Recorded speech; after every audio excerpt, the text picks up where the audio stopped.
কেননা আল্লাহ পাক এই কদমের হিসাব কিয়ামতের দিনে কিন্তু নেবে। ওরে আমার বান্দা বান্দি রে, আমি আল্লাহ তোদেরকে দুটো পা দিয়েছিলাম রে, আমি আল্লাহ তোদেরকে যদি দুটো পা না দিতাম, তোরা পরমক্ষ কাফের হয়ে থাকতে, তোরা নিজেদের ওপরে নির্ভর করে ঘুরতে পারতিস না। আমি আল্লাহ তোদেরকে দুটো পা দিয়েছিলাম, এই পা দিয়ে তোরা তোদের মনের মতো, নিজের ইচ্ছা মতো, স্বাধীন মতো, নিজের মতো করে যেখানে খুশি যেতে পারবে। তবে বান্দারে, আমার দিয়া পা দিয়ে আমার দুশমনদের কাজে যাবি না, আমার দিয়া পা দিয়ে আমি যে জায়গাকে যাওয়া পছন্দ করে ওই জায়গাতে যাবি না।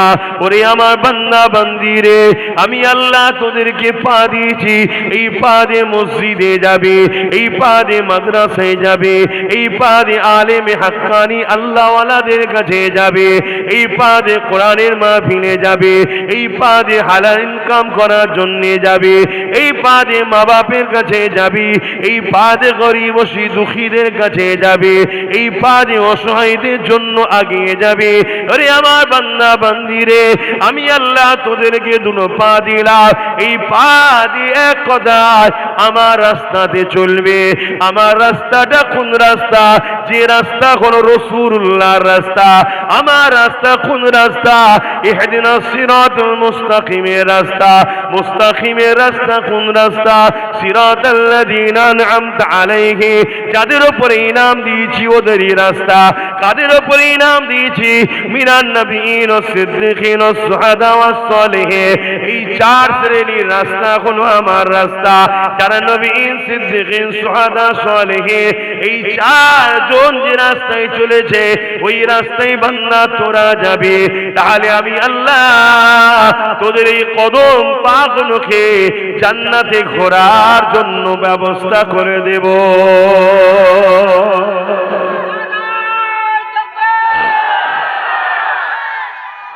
আল্লাহু আকবার, জিন্দাবাদ। আর নচেত যদি বুরাই রাস্তায় যাস, শয়তানের রাস্তায় যাস, ধোকার রাস্তায় যাস, গানে যাস, যাত্রায় যাস, ফাংশনে যাস, সিনেমায় যাস, ফাসেকদের কাছে যাস, বেফজুল বেশরিয়াতি কথা, সমাজ বিরোধী কথা, ইসলাম বিরোধী কথা, শরাবি, জালিম, ইসলাম বিরোধী যারা, তাদের কাছে যদি আমার দিয়া পা দিয়া গিয়ে গিয়ে বসিস, মনে রেখিস আমি আল্লাহ এই পায়ের কিন্তু হিসাব কিয়ামতের দিন লব। ওয়াল তানজুরু নাফসুম মা কদ্দামাত, এটাই নফসকে আল্লাহ ভাবতে বলেছে।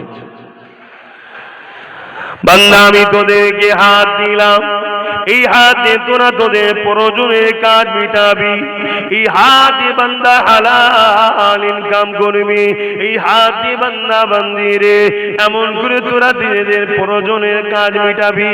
ওরে আমার বান্দা বান্দি রে, এই হাতে গরিবকে সেবা করবে, এতিমদের সেবা করবে, মা বাপের সেবা করবে। আবার এই হাতে বান্দা আমি আল্লাহ আমার কাছে হাত তুলে দোয়া চাইবি। ওরে আমার বান্দারে, এই হাত আমি আল্লাহ দিয়েছি, এই হাত দিয়ে মসজিদ বানাবি, যারা মসজিদ ভাঙবে তাদের বিরুদ্ধে লড়বি।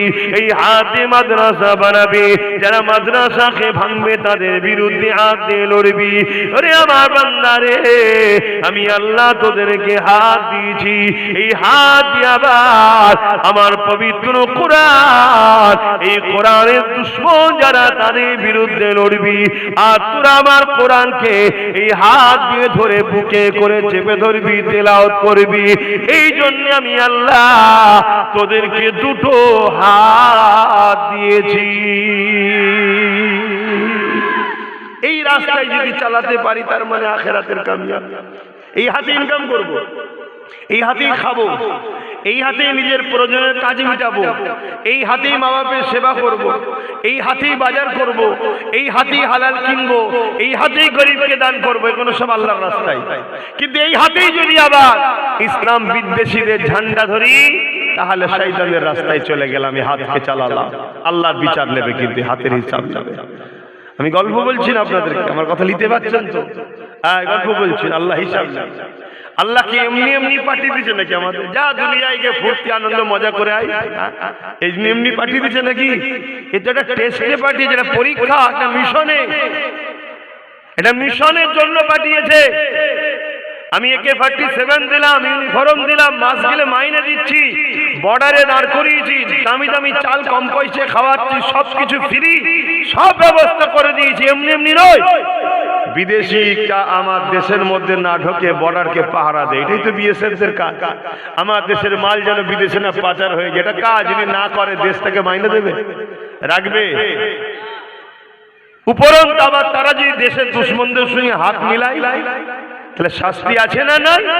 তাহলে আল্লাহ তোমাকে আমাকে সব দিল, জমিন দিল, আসমান দিল, জান দিল, জিন্দেগি দিল, দুটো চোখ দিল, হাত দিল, পা দিল, কত রকম খাদ্য ফল মূল দিল। এমনি এমনি নাকি? বান্দা আমার জমিনে আমি যেটা চাই, আমি যাতে রাজি, আমার হাবিব যাতে রাজি, ওই কাজ করবি। আর যেটা আমার হাবিব নারাজ, ওই কাজ করবি না। ভালো লোকের সঙ্গে মিশবি, চরিত্রবানের সঙ্গে মিশবি, ভদ্রবানের সঙ্গে মিশবি। আমার পক্ষে যারা তোদেরকে ডাকবে তাদের সঙ্গে মিশবি। যারা সমাজ বিরোধী, দেশদ্রোহী, গাদ্দার, খুনি, চরিত্রহীন, জেনাখোর, ব্যভিচারী, বদমাইশ, তাদের সঙ্গে মিশবি না। এই তো কথা, এটাই তো জিন্দেগি। আর এইটাই করলেই তো আখিরাতে কামিয়াবি। তোমাকে আলাদা করে কোনো পাহাড় কাটতে আল্লাহ বলেন যে পাহাড়টা কেটে আয় তবে জান্নাত দেবো, সূর্যটাকে নেপিয়ে লিয়ে আয় জান্নাত দেবো, চাঁদে যে ঘুরে আয় তবে জান্নাত দেবো, সাগরের পানিকে শুকিয়ে দিয়ে ছেঁচে দেখা তারপরে জান্নাত দেবো? আল্লাহ বলেছে নাকি? তোমাকে ভালো হতে বলেছে, আর ভালো লোকের সঙ্গে মিশতে বলেছে।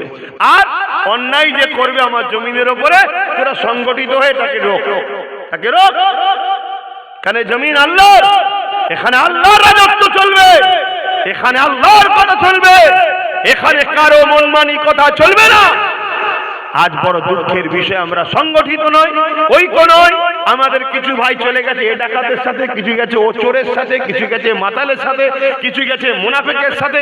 আমরা টুকরো টুকরো হয়ে গেছি বলে আল্লাহ জমিনের উপরে আজকে যা খুশি তাই হচ্ছে। যদি আমরা সবাই এক প্ল্যাটফর্মে দাঁড়াতে পারি, ইনশাআল্লাহ এই জমিনের উপরে অন্যায়, অত্যাচার, জুলুম, খুন, দাঙ্গা, ফাসাদ, নারীদের উপরে জুলুম, রেপ, সবটা ইনশাআল্লাহ বন্ধ হয়ে যাবে। জোরে বলুন সুবহানাল্লাহ। এটাই তোমাদের কাজ। আর এইটা যদি করে যেতে পারি, আল্লাহ আমি দুনিয়াতে হালাল ইনকাম করেছি, হালাল খেয়েছি, পরিবারকে পর্দায় রেখেছি, ভালোবেসেছি, সন্তান হয়েছিল, সন্তানকে আপনার নবীর প্রেম, আপনার প্রেম, আপনার আহলে রাসূলদের প্রেম, কোরআনের শিক্ষা দিয়েছি, তাকে ডাক্তার বানিয়েছিলাম, উকিল বানিয়েছিলাম, জিএম বানিয়েছিলাম। আল্লাহ এমন করে কোনো গরিবের মাল ঝেড়ে খাইনি, গরিবকে সাহায্য করেছি, বড়দের সম্মান, ছোটদের স্নেহ করেছি, নামাজ পড়েছি, মসজিদের পক্ষে ছিলাম, মাদ্রাসার পক্ষে ছিলাম, গরিবের পক্ষে ছিলাম। আয় আল্লাহ, জালিমদের সঙ্গে ছিলাম না, অত্যাচারীদের সঙ্গে ছিলাম না, খুন খারাপি, দাঙ্গা ফাসাদ করিনি, তাদের সঙ্গে ছিলাম না। বাস জান্নাত। তো এই তো কাজ, এই তো কাজ। সারাদিন 24 ঘন্টার মধ্যে কত সহজ ব্যাপার। ফজর বেলা নামাজ পড়া, আবার জোহর বেলা নামাজ পড়া, এই ফজর থেকে জোহর পর্যন্ত তোমাকে হালাল ইনকামের জন্য চেষ্টা করতে হবে। পড়াশোনা যারা করছো, পড়াশোনা করো, বড় হও, হালাল ইনকাম করবে। আবার জোহরের নামাজের পর খাওয়া দাওয়া করে তুমি একটু কাইলুলা করো। কাইলুলা করার পর তোমাকে বিকেল বেলা উঠলে, ফজর আসরে নামাজ পড়লে, একটু ঘোরাঘুরি করলে, মন ফ্রি হলো। কথা বুঝে আসছে? বাচ্চা থাকলে বাচ্চার সঙ্গে সময় দিলে, বা দোকান খোলা থাকলে দোকান খুললে, আবার হালাল ইনকাম করো। আবার সন্ধ্যেবেলা ওয়াক্ত নামাজ পড়লে, দোকান খুললে, নামাজ বসলে, ঈশা পর্যন্ত কি আর একটু রাত পর্যন্ত দোকান চালালে, চালিয়ে ঘরে এসে ফ্রেশ হয়ে নামাজটা পড়ে খাওয়া দাওয়া করে আল্লাহর নাম নিয়ে শুয়ে পড়লে, ধরে শুয়ে পড়তে পড়তে ঘুমিয়ে পড়লে। এই তো রুটিন। কিন্তু এর মধ্যে কোন অন্যায়কারীর সঙ্গে সাথ দেবে না, আর কারোর উপরে জুলুম করবে না। তোমার জন্যই তো জান্নাত। কিন্তু হায় আফসোস, এই সামান্য কাজ আমরা আল্লাহকে ভালোবাসি বলি, আল্লাহর জন্য আমরা করতে পারছি না। এ কেমন প্রেম! অথচ দুনিয়ার জালিমদেরকে যারা ভালোবাসে, তারা জালিমদের জন্য মানুষকে খুন করছে। আল্লাহ তোমায় খুন করতে বলেছে নাকি? তা তো বলে না, যোকে মেরে দিয়া আল্লাহ বলে না। কথা বুঝে আসছে? তাহলে সেই জায়গায় আজকে কি করছি আমরা ভাবে, কিন্তু যেতে আল্লাহর কাছে হবে।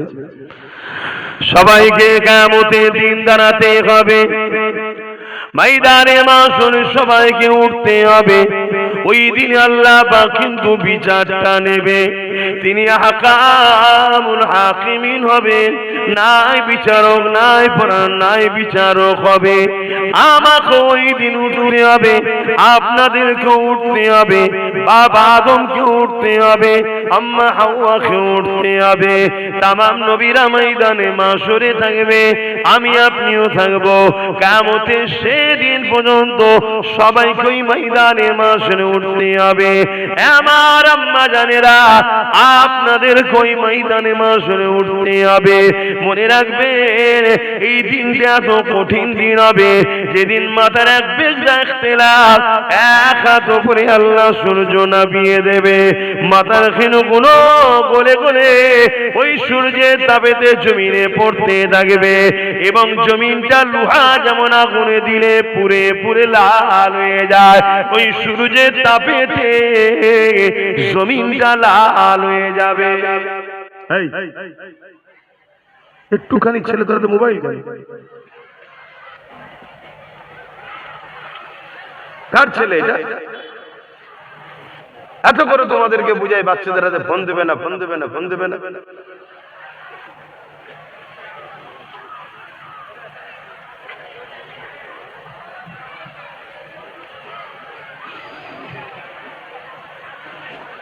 মানুষ খারাপ হয়ে গেছে ভাই, আপনাদের সঙ্গে মিশা আগামী দিন আমার দ্বারা মনে হচ্ছে সম্ভব হবে না। এত করে বলি, কানে কথা যায় না, বাচ্চাদের ফোন দেবেন না কেন? ওইটুকু ছেলের হাতে ফোন দিয়েছে।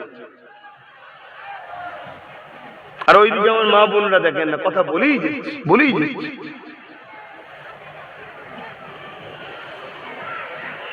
কমিটির লোক কোথায়?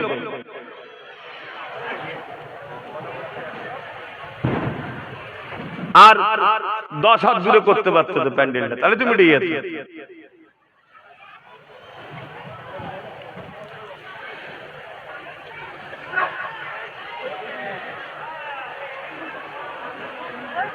কি হলো?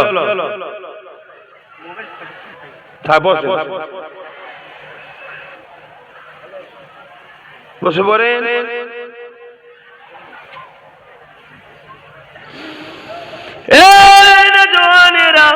অনেকে আছে তোমাকে ভালোবাসা দিয়ে, অন্যায় দেখার পর চুপ থেকে তোমাকে ভালোবাসা দিয়ে শুধু তোমার থেকে সে নিজের ফায়দাটা বুঝে নেবে। শুনছো তো? অনেকে আছে, তুমি অন্যায় করবে দেখবে, তাও তোমাকে ভালোবাসা দিয়ে নিজের ফায়দাটা নিতে নেবে। আমি পারি, কিন্তু না, আমি সেই রকম ভালো তোমায় বাসি না, তাই অন্যায় দেখলে ধরি না। কি দরকার আছে? তোমার ছেলে মোবাইল দেখে বড় হলে তোমাকে পিটিবে, তো আমার কি যায় আসে?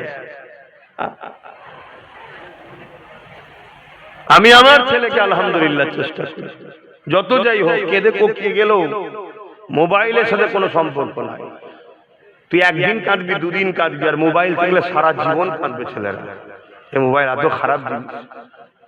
আর যেদিন বড় হয়ে যাবে, বুঝতে শিখবে, সেদিন ওর পয়সা ও কিনুক না, সেদিন প্রয়োজনের জন্য কিনবে, সেদিন ভালো হবে। আসেন জি, কথা আলোচনা করতেছিলাম, কিয়ামতটা এত কঠিন দিন হবে। আল্লাহ নবী জানিয়ে দিলেন, যে দিনেতে বাপ ছেলে হবে না, ছেলে বাপের হবে না, মা মেয়ের হবে না, মেয়ে মায়ের হবে না, এক কথাও চিনে না চিনার ভান করবে। ওই কিয়ামতের দিনেতে এমন সময় একজন বান্দার হিসাব নেওয়া হবে, যে হিসাব নেওয়ার পরে দেখা যাবে একটা মাত্র নেকি কম পড়ে গেছে তার। আল্লাহ পাক বলবে, বান্দারে, তোমার যদি আর একটা নেকি থাকতো বান্দা, তাহলে আমি আল্লাহ তোমাকে জান্নাতি করে দিতাম। এ বান্দারে, একটা নেকি কম তোমার পড়ে গেছে। আজকে যতগুলো মানুষ এখানে বসে আছে, বলুন তো দেখি, প্রতিটা মুহূর্তে আপনাদের বসে থাকা দরুন নেকি হচ্ছে না হয়নি? এক তো জান্নাতের বাগান, আবার নবীর একটা কথাকে মানছো। রাসূল বলেছেন মাহফিলে গিয়ে বসতে, নবীর ওই কথার সুন্নাত পালন করছো, তাহলে কি হচ্ছে? কিয়ামতের দিনে একটা নেকি কম করে যাওয়ার জন্য লোক ধরা পড়ে যাবে।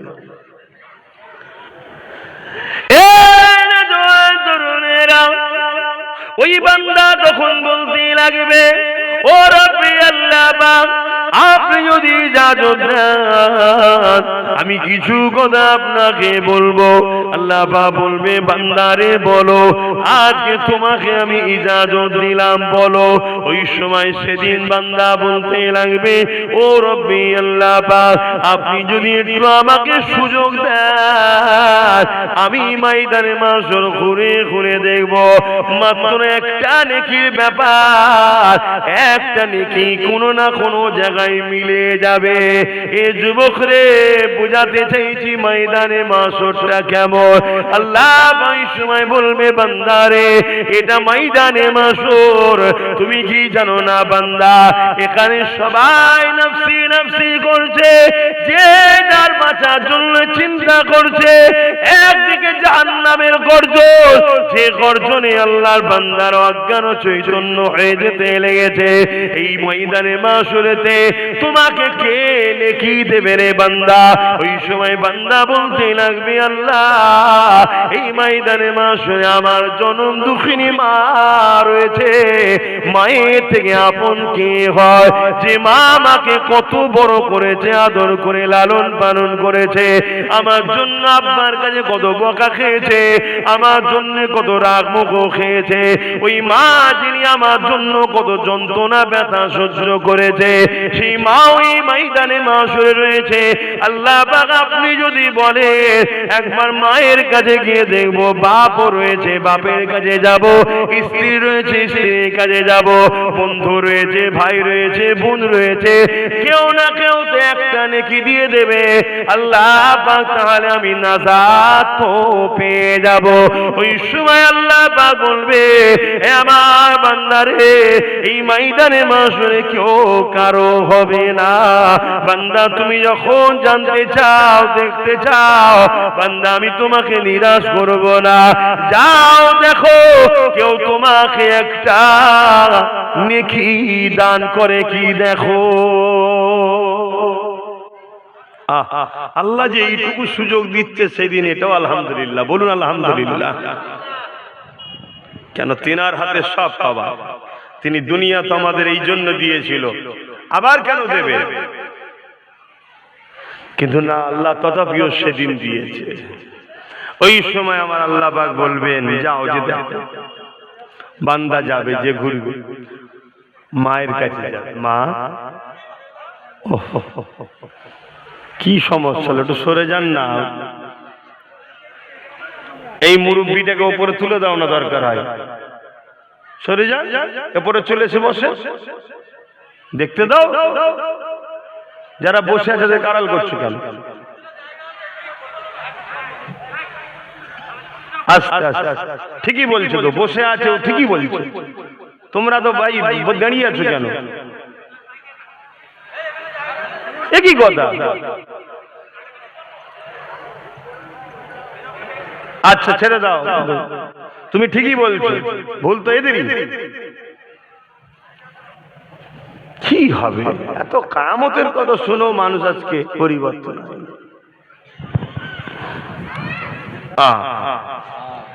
কিয়ামতের দিন আল্লাহ ঘোষণা দেবে,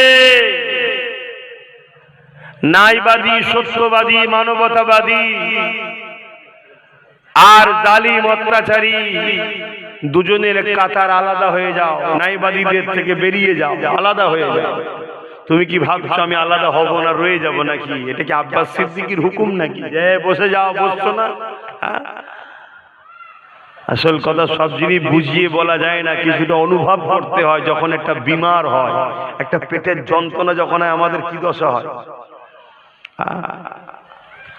সামান্য একটা পেটের যন্ত্রণায় জন ছেলে যখন হয় কাতরায় কাতরায় যাবে, কখনো কখনো হসপিটাল ঘুরতে যাবে, দেখবে বিমারদের কি হচ্ছে।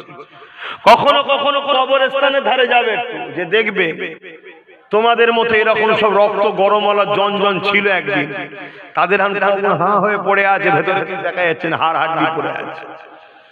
শুনছো আমার ভাইগুলো, বেশি গরম ভালো নয়, একটু পরিবর্তন হয়। জানি হালকা বয়সে একটু হয় রে বাবা, কিন্তু এত গাফলতি কেন?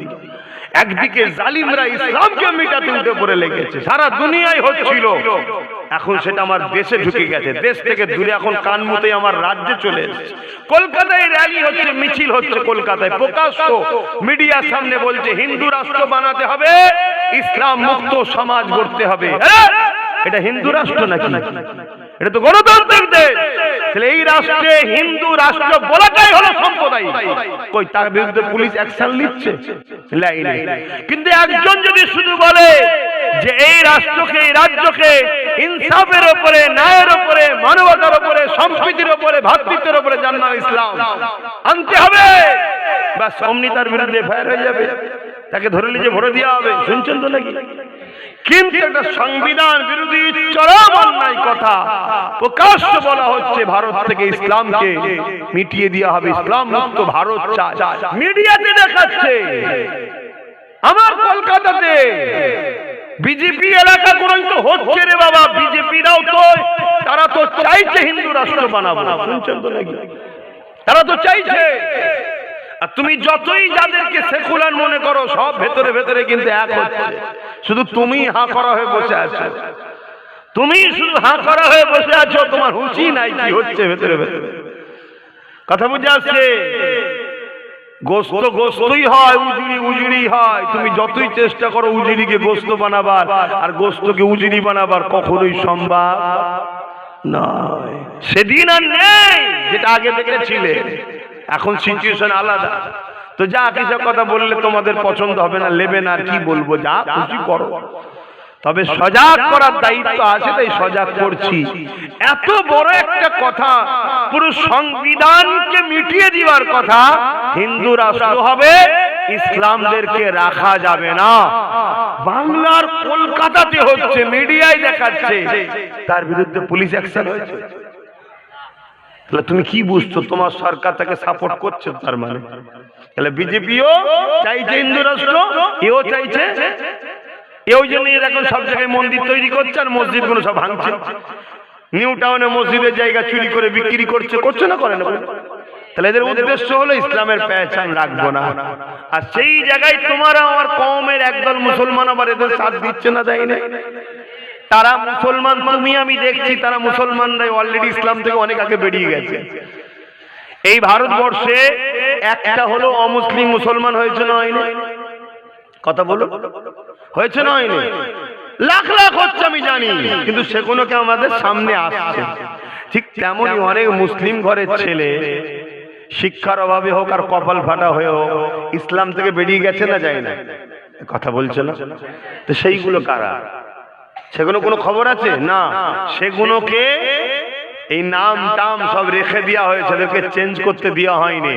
তাদের দ্বারা ইসলাম বিদ্বেষীরা কাজ করাচ্ছে, তাদেরকে পিছন থেকে অর্থ দিচ্ছে, তাদেরকে অস্ত্র দিচ্ছে, তাদেরকে প্রশাসনিক পাওয়ার দিচ্ছে, দিয়ে বলছে তোরা মুসলমানদের নেতা হয়ে থাক, সময় যখন আসবে তোরা চেঞ্জ হয়ে এইদিকে চলে আসবি, কেন মুসলমানকে কন্ট্রোল তোরা কর। তোদের হাত থেকে ফসকে গিয়ে যদি কোনো নবী খানদানের হাতে চলে যায়, তাহলে তো আমাদের চামড়া গুটিয়ে ফেলবে। কথা বুঝে আসছে না? না, এই জন্যই পরিকল্পনা চলছে, কিন্তু আমাদের তো হুঁশি নাই, আমাদের কোনো খেয়ালই নাই। আমরা ভাবছি কোন রকম 200 টাকা যদি হয়ে যায় দিনটা কেটে যাবে, চলো কার পিছনে ঘুরলে, কার চামচাগিরি করলে 200 টাকা পাওয়া যায়। দেখ কি এটা এক শ্রেণী মুসলমান এটা করছে না? করে। আজ নয় আলহামদুলিল্লাহ বলে বলে বলে বলে বলে একটু হলেও মুসলমান জেগেছে না জাগেনি? এটা আওয়াজ দিয়ে বলুন না জেগেছে। কিন্তু আবার যদিও জায়গায় আমার মতো কত হুজুর, কত মৌলী সাহেব, কত বক্তা ঘুম পাড়াবার চেষ্টা করছে, কতজন আবার বিভাজন করতে চাইছে। আছি 10 জন একসাথে, বলছে 2 জন ওখানে চলে যা, 2 জন এখানে চলে যা, তা 4 জন চলে গেলে 6 জন কম হলো না? হলো না? এতদিন তারা কোথায় ছিল? এতদিন কোথায় ছিলিস? হঠাৎ করে এরকম মুসলিম দরদি হয়ে গেলে কি করে? তাহলে ভাবতে হবে না, এই যে হঠাৎ করে আমরা যে ঐক্য হচ্ছি এ খবর ওদের কাছে আছে না নাই? তোমার গ্রামে ওদের লোক আছে, তোমার পাড়ায় ওদের লোক আছে, এই জলসায় ওদের লোক আছে, আমি যা বলছি সব রেকর্ডে ওদের কাছে যায়। তাহলে তোমার খবর ওদের কাছে আছে না নাই?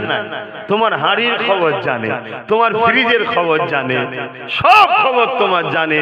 তা দেখতে দে সবাই এক হচ্ছে, এক হয়ে যদি সব কটা নওশাদের পাশে দাঁড়িয়ে যায়, আর অন্য দিক দিয়ে যারা বঞ্চিত গরিব আছে তাদের মধ্যে থেকে যদি 15-20% কোনোদিন চলে আসে, বাস এ তো ক্ষমতায় চলে আসবে। তাহলে আমাদেরকে যে মিটাবার যে কথা হচ্ছিল কলকাতার বুকে দাঁড়িয়ে ইসলাম রাখা যাবে না, হিন্দু রাষ্ট্র করতে হবে, আর নওশাদ তো সংবিধানকে মান্যতা দেয়, দেখতো নাকি? তাহলে তো সমস্যা হয়ে যাবে। এজন্য টুকরো টুকরো করে দাও, এসব প্ল্যান চলছে, তোমার আমার তো খেয়াল নেই। যাক একটুখানি এসেছিলাম এদিকে, আবার ফিরে যায় ময়দানে মাশরের কথা বলছিলাম। এ যুবকেরা মনে রেখে দিও, দুনিয়াদারির মধ্যে দিয়ে আখিরাতের কল্যাণ রয়েছে। একটা মাত্র নেকি, যার জন্য আল্লাহ বান্দাকে বলছে, বান্দারে তোমার যদি আর একটা নেকি হতো আমি আল্লাহ তোমাকে নাজাতটা দিয়ে দিতাম। বান্দা আল্লাহ পাকের কাছে আরজু করলে, ও রব্বি আল্লাহ আমাকে সুযোগ একটা দেয়া হোক, আমি ময়দানে মাশরে একটু ঘুরে ঘুরে দেখে কেউ যদি আমাকে একটা নেকি দিয়ে দেয়। আল্লাহ বলল, যাও বান্দা, আমি তোমাকে সুযোগটা দিয়ে দিলাম। বান্দা নেকি খুঁজতে বেরোলো। এই পর্যন্ত মনে রাখেন, পরে বলছি অপরদিকে আর একটা বান্দা যাকে আল্লাহ হিসাবের জন্য ডেকেছে, ওরে আমার বান্দার হিসাবটা দে রে বান্দা। বান্দা এই সময় হিসাব দিতে লেগেছে, দিবার আগে আল্লাহ পাককে বলতে লেগেছে, ও রব্বি আল্লাহ পাক, আপনি আমার হিসাবটা নেবেন না, কারণ আমি দুনিয়া জমিনে অন্যায় আর অন্যায় করেছি, পাপ আর পাপ করেছি। আল্লাহ আল্লাহ কোনো ভালো কাজ আমি করতে পারিনি, তাই আল্লাহ আপনি আমার হিসাবটা নিয়ে সবার কাছে অপমানিত না করে গোপনে গোপনে আমাকে জাহান্নামে দিয়ে দেয়। বান্দা নিজে থেকেই স্যালেন্ডার, যেই ভালো কাজ করিনি আমাকে আপনি জাহান্নামে দিয়ে দেন। আল্লাহ বলবে, লা তাকনাতু মির রাহমাতিল্লাহ, আমার রহমত থেকে নিরাশ হও না বান্দা, একবার তোমার আমলনামাটা দেখাও না। বলুন সুবহানাল্লাহ। এ নওজোয়ান তরুণেরা, আল্লাহ পাক কুদরতি ভাবে বান্দার আমলনামা দেখবে। ওই আমলনামার মধ্যে দেখা যাবে শুধু অন্যায় অন্যায়, ভুল ভ্রান্তি, পাপে ভরা। দেখতে দেখতে দেখা যাবে একটা মাত্র ভালো কাজ, ওখানে একটা নেকি কম, এখানে শুধুমাত্র একটা ভালো কাজ। আমার আল্লাহ পাক বলতে লাগবে, বান্দারে তুই তো অন্যায় করেছি, ভুল করেছি, পাপ করেছি বান্দা, তবে তোর একটা ভালো কাজ পেয়েছি, যে কাজটা আমি আল্লাহ আমার বড় পছন্দ, খুশি করে দিয়েছে। এ বান্দারে বল, আমি আল্লাহ তোর উপরে রাজি হয়ে গেছি, বল খুশি হয়ে গেছি, তুই কোথায় যাবি? বান্দা বলবেন, আল্লাহ আপনি দয়া করে আমাকে জান্নাত দান, যেতে পারবো।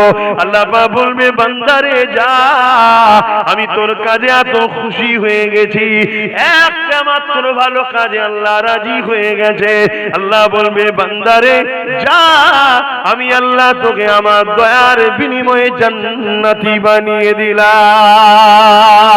এ যুবকেরা, তরুণেরা, ওখানে একটা নেকি কম, সে খুশিতে বেরিয়েছে, এখানে শুধুমাত্র একটা ভালো কাজ, কিন্তু আল্লাহ তো রাজি হয়ে গেছে। আল্লাহ পাক বলবে, যা জান্নাতে চলে যা। কি এমন ভালো কাজ ছিল? আল্লাহ নবী সাহাবাদেরকে জানিয়েছে, হ্যাঁ আমার সাহাবারা শুনে রেখে দাও, কিয়ামতের দিন ওই যুবক ছেলেটা আল্লাহ পাক ওই একটা ভালো কাজের জন্য জান্নাত দেবে। ওই ভালো কাজ হলো এটা, প্রচন্ড গরমের সময়তে এক পশুকে গলায় দড়ি দিয়ে বাঁধা ছিল। ওই পশুটা রোদের গরমেতে জিভ দিয়ে বেরিয়ে হয়ে গিয়েছিল, পানির পিপাসা লেগেছিল। এই বান্দা দেখে বড় কষ্ট হয়েছে, তার মধ্যে দয়া হয়েছে, এ আল্লাহর সৃষ্টিকে ছায়াতে বেঁধে দিয়ে পানি পান করিয়েছিল, দয়া দেখিয়েছিল। আল্লাহ পাক বলতে লাগবে, বান্দারে আমার দিয়া দয়ালিয়ে তুই আমার সৃষ্টির উপরে দয়া দেখালি, যা আমি আল্লাহ এই কঠিন দিনে কেন তোর উপরে দয়া দেখাবো না, যা আমি আল্লাহ আজ তোর উপরে দয়া দেখিয়ে জান্নাতি করে দিলাম। আরো জোরে বলুন সুবহান।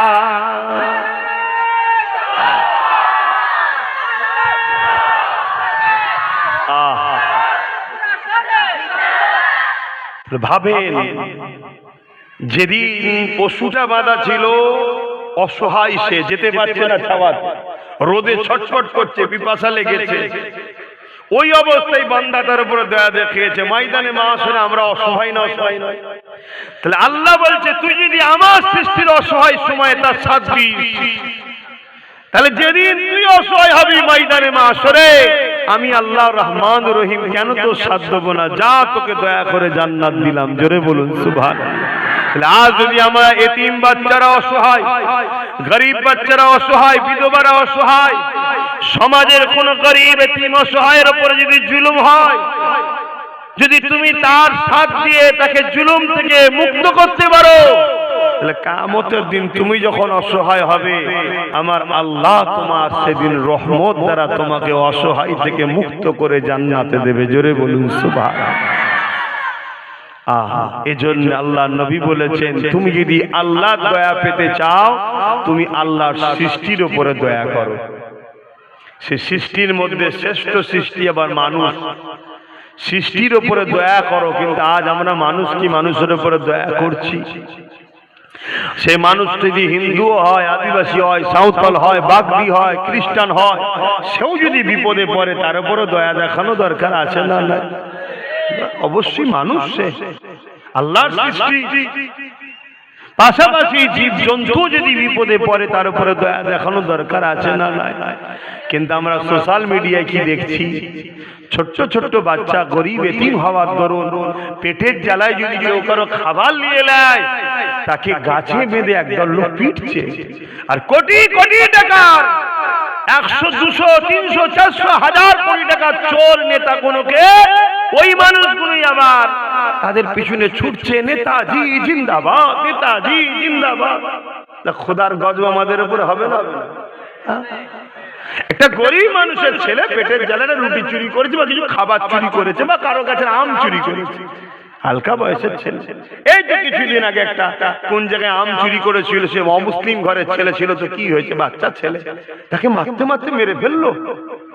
ভুলে গেছেন কি আপনারা? জানি না, কিন্তু আমি ভুলিনি, আমার সব মনে থাকে। আজকে তাকে দেখা যাচ্ছে বেঁধে পিটছে। কিছুদিন আগে দেখেছে পুলিশ পর্যন্ত মারছে একটা বাচ্চা ছেলে, পুলিশের সামনে, পুলিশের সামনে একটা বাচ্চা ছেলেকে মারা হচ্ছে। সে কিছু চুরি করেছে। মায়ের পেট থেকে কেউ চোর হয়ে বেরোয় না। সমাজ থেকে অবহেলিত করেছে, সমাজ থেকে শিক্ষা দেয়নি, পড়ার সময় সমাজ থেকে খাতা পেন দেয়নি, সমাজ থেকে স্কুলে নিয়ে যাওয়ার ব্যবস্থা করে না। শুধু কি বাপ মারই দায়িত্ব? মানুষ হিসেবে মানুষের দায়িত্ব আছে না? আজকে যদি বাপ মারই শুধু দায়িত্ব থাকতো, তাহলে আমার নলেজ চুরি করার দরকার নেই। কারণ নলেজ চুরি করতে গিয়ে আমার মানসিক চিন্তা যাচ্ছে, শরীর যাচ্ছে, সময় দিতে পারছি না নিজের পরিবার, কাজ কামের কাছে, সন্তানের কাছে, নিজের গাটের লক্ষ লক্ষ টাকা যাচ্ছে। কেন? সমাজের অনেক গরিব বাচ্চা আছে, যাদেরকে যদি আমরা অবহেলিত করি, তাহলে তারা মানুষের মতো মানুষ হবে না। আজকে সেই এতিম অসহায় বাচ্চাগুলোকে নিজেরই ভর্তি করতে পারি। তোমাদেরকেও বলে যাচ্ছি, অনেক জায়গায় বলেছি, আজকেও বলছি, তোমাদের যদি কারো এলাকায় জানাশোনা থাকে এতিম বাচ্চা, কেউ নেই দেখাশোনা করার, ওই বাচ্চাকে তোমরা দায়িত্ব নিয়ে আমার সাথে যোগাযোগ করিয়ে দাও। ওই বাচ্চাকে সম্পূর্ণ ফ্রিতে আমি তাকে পড়িয়ে জেনারেল লাইনের শিক্ষা, নলেজ সিটিতে মাদ্রাসা পড়ছি না, আমি জেনারেল লাইনে শিক্ষা করছি। মাদ্রাসা আছে, আমি 50টা মাদ্রাসা চালাই। আরো অনেক হুজুরদের, অনেক মৌলানাদের মাদ্রাসা আছে না? নাই ভাই, মাদ্রাসা দরকার আছে। আছে তো, কে বলেছে না? এই গ্রামে হয়তো মাদ্রাসা আশপাশে আছে। কি আছে মাদ্রাসা আশপাশে? এই বল্লভপুরে তো একটা মাদ্রাসা চলছে, মাদ্রাসার দরকার আছে, কিন্তু সব মৌলী সাহেব বলে হবে? আমাদের কিছু ডাক্তার, কিছু পুলিশ, কিছু জজ, কিছু ডিএম, কিছু আইএস, কিছু আইপিএস দরকার আছে না? না, আমাদেরই বাচ্চারা যারা ডাক্তার হবে মৌলী সাহেবের কাছে বসে অশ্বনে দিন শিখবে। আবার যখন মৌলী সাহেব অসুস্থ হবে ডাক্তারের কাছে যাবে, হুজুর এসেছেন, কি হয়েছে বাবা? আমার এই হয়েছে। আচ্ছা হুজুর আমি ট্রিটমেন্ট করে দিচ্ছি। তাহলে এখান থেকে তুই ফায়দা নিবি, ওখান থেকে তুই ফায়দা নিবি কি? আর না হয় মুসলমান হওয়ার জন্য আগামী দিন চিকিৎসাই করবে না? কি করছে না, করে না? অনেক হিন্দু ডাক্তার মুসলমান হওয়ার জন্য তাকে চিকিৎসাই করেন, রিপোর্ট দেখেছেন না? দেখেন প্রকাশ্য বলছে মুসলমান ওকে চিকিৎসা করবো না, ও মুসলমান ও ডেলিভারি করবো না। শুনছেন কোথায় যাচ্ছে পরিস্থিতি? এই সব কিছু চিন্তা ভাবনা করে আমি এই নলেজ সিটা করছি। ভুল করছি না? আমার তো মনে হচ্ছে ভুলই করছি। আমি তো মাঝে মাঝে মনে হয় খালি খামাখাই কত আরামে আল্লাহ রেখেছিল, জলসা করতাম। প্রথম জীবনের কথা বলছি, ঘরে এসে ঘুমোতাম, খাওয়া দাওয়া করতাম, আবার জলসা বেরিয়ে যেতাম। খালি খামাখাই নওশাদকে দিয়ে রাজনীতিটা করাতে গেলাম, আর আমি নলেজ সিটা করতে গেলাম। ও পেরেশান, আমিও পেরেশান। না ও আমায় দেখতে পাচ্ছে না, আমি ওকে দেখতে পাচ্ছি। কালকে ঘরে ঢুকলাম, ও ঘরে নেই। আজকে সকালে ঘুম থেকে উঠলাম, ভোর 3টেই বেরিয়ে গেছে, মালদায় গেছে।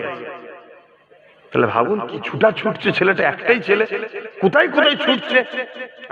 আর আমাদের দুজনে আবার আমাদের বাড়ি বাপ মা পেরেশান। কখন যে কি খবর আছে, কখন কাকে ধরলে চলে গেল, কখন কার গাড়িতে ঢিল ছুড়লো নাকি, কি টেনশন থাকে না? থাকে না? কি ভুল করেছি তো নাকি? এই বল না ভাই, সত্যি করে বল। ও ঠিক করেছি? ঠিক যখন করেছি সাথ দিচ্ছ তো? আমার ভাইটার সাথে আছো তো নাকি, না ওর বিরুদ্ধে সব? ঠিক বলছো? একটু সাক্ষী দাও দেখি কারা আছো আমার ভাইয়ের সাথে।